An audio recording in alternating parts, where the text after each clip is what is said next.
अम्मा जी चाय। सरला, ये तुम्हारे कमर पट्टे का नाटक बहुत हो गया। हाँ, 4-5 दिन हो गए हैं, तुम्हारी कमर अब ठीक है। चलो ये कमर पट्टा उतारो। जी अम्मा जी।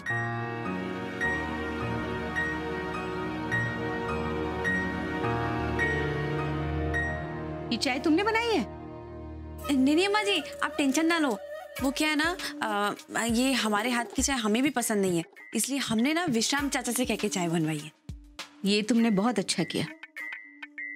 माता जी को चाय दी? हाँ दे दी, पर वो थोड़ी नाराज लग रही थी।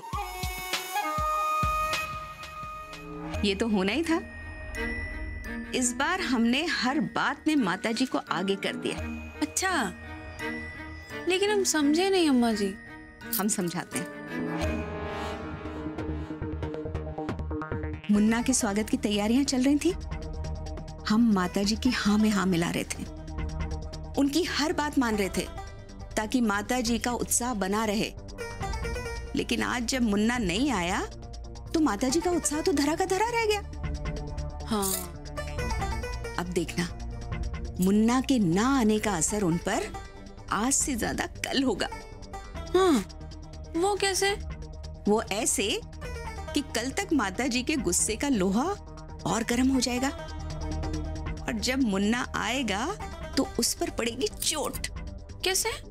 वो तो कल मुन्ना आएगा तभी पता चलेगा सरला रानी। आज अपने मायके में खूब मजे कर लो गौरी। कल ससुराल में जो तुम्हारा स्वागत होगा ना, वो तुम कभी नहीं भूल पाओगी।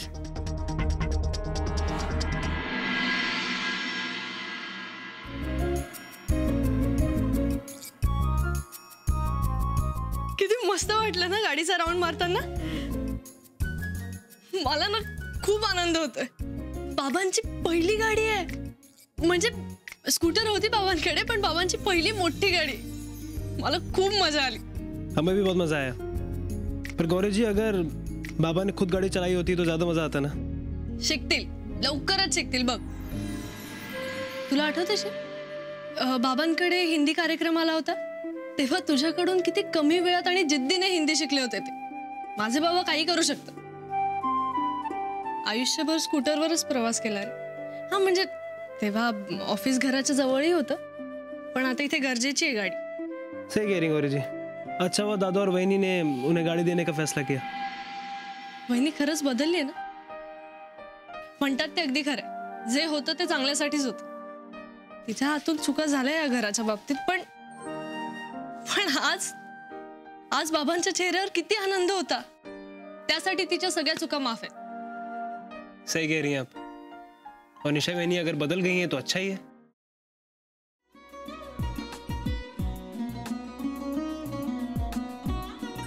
लावू का? हाँ। असाच लावू ना?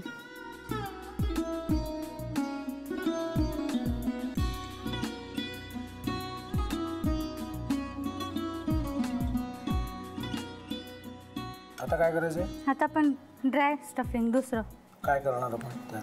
आपण ह्याच्यात मेयोनीज न टाकता बाकीचे सगळे साहित्य टाकायचे। अच्छा, हे सगळं? ऋतू, माझा तर विश्वासच बसत नाहीये।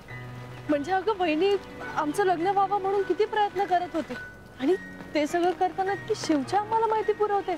नाही, मला नाही वाटत। गौरी खूप चांगली असतो म्हणून तुला सगळं जगत चांगलं दिसतं, पण शिव उगाच बोलला असेल का? त्याच्यावर विश्वास नाहीये का तुझा? शिववर पूर्ण विश्वास आहे मी तुम्हाला, पण तो आता हे जे काही करतोय ना, म्हणजे निशा बहिणी समोर त्या राधिका सोबत फिरण्याचं नाटक वगैरे, ते त्याचा काही उपयोग होणार नाहीये। अगं असं कसं म्हणतो?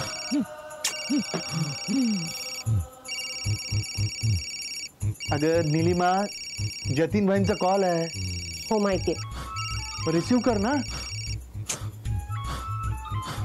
अगं बघ, कट झाला। आता तू रिसीव केला नाहीस म्हणून ते मला करतील। अब पुन्हा आला बघ, घे बघू। पण हे एक ना एक दिवस घडणारच होतं। आता मला कळलं, तुम्ही 2 दिवस झाले काय सांगत होता ते। बनू हे संकेत असतात आणि हे ठरवून येत नसतात. मी बाहेर तुमची वाट बघते.